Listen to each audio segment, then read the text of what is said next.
Hi, I'm Damien Connolly from Sakura Business Solutions.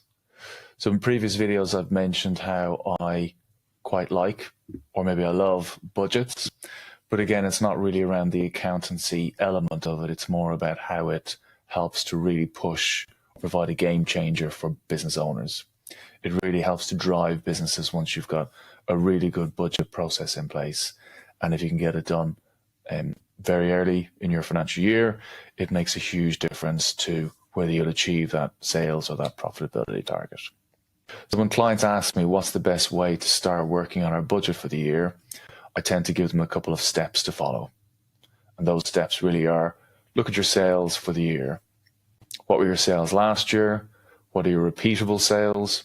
What are the conversations you're having with customers at the moment that might lead to new or additional sales?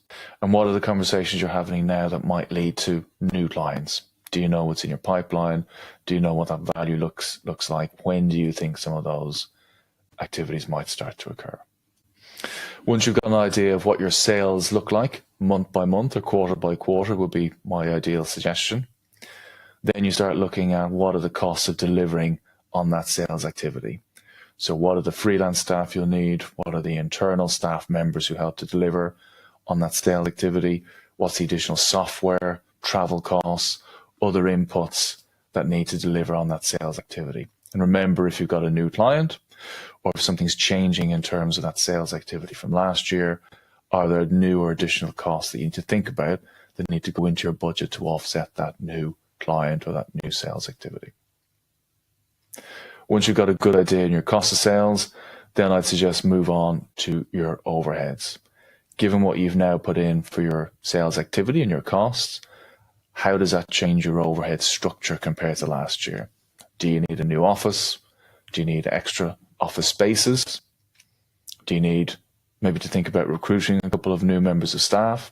When are they likely to be needed and recruited within the business? What else has changed in terms of your overheads? Do you need to recruit a new head of something or other?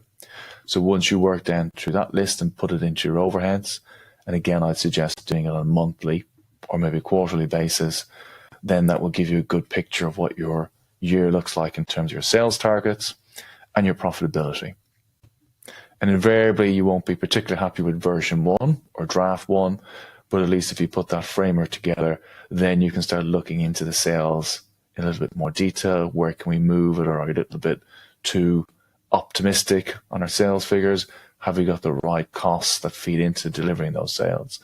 And in terms of overheads, have we got enough or have we got too much? And we need to look at maybe making some changes.